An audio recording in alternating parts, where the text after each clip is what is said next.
What I see a lot in my practice of family law is fighting over children, child custody, child visitation. And I'll have to say that that comes directly into my heart in a way because I am married with two young children, a 5 and a 7-year-old, and I can't imagine having to go through that. I can definitely feel the pain and stress that people are going through during this time. Custody visitation issues are handled by the court in what is in the best interest of the children. It's not best what's for mom, it's not best what's best for dad. It's what's best for the children. Sometimes the courts will order things that neither party really likes. And so it is especially important in custody visitation issues to have a local professional handle your case and get the results that you need. The difference in custody is legal custody versus physical custody. Legal custody being able to have the right to say possibly what church the child goes to, being able to observe the child's schoolwork, being able to decide what kind of medical care the child needs. That would be along the lines of legal custody. Physical custody would be where the child lives, primary physical custody and non-primary physical custody. Normally what we see in the state of California is two kinds of custody: joint custody and primary physical custody. So joint physical custody could be achieved where you have equal sharing of the child, week on, week off, or other sharing ways that a child could be shared fairly equally. But primarily what we see in the state of California is one primary physical custody parent and one parent with visitation.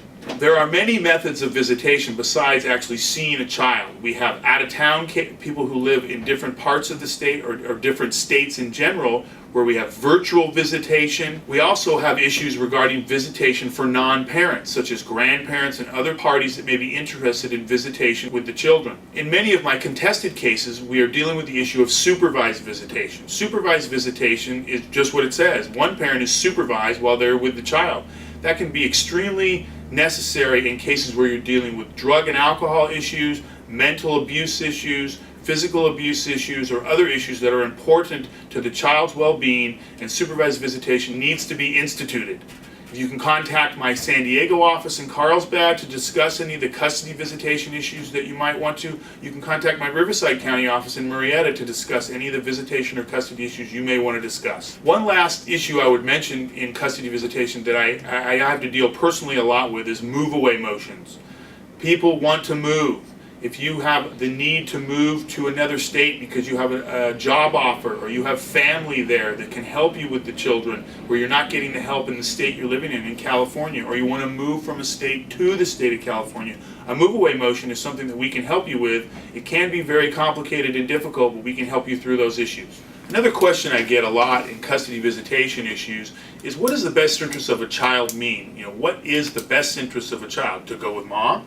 To go with dad? In today's society, I don't think there's really a tendency to lean either way. The courts look at this much more openly than they used to, and you're going to need a trained professional in your area to help you through and make sure that you get the custody visitation arrangement that you deserve and that your children deserve. Another issue I deal with a lot in custody visitation issues is the myth that the woman is going to be the primary caretaker for a child. And in today's society, that is not true. So you need a seasoned professional in your area that understands the courts to allow you to get the custody visitation arrangement that's best for you and best for your child. Because remember, the courts are going to order what's in the best interest of the child. Not what's best for mom and not what's best for dad, but what's in the best interest.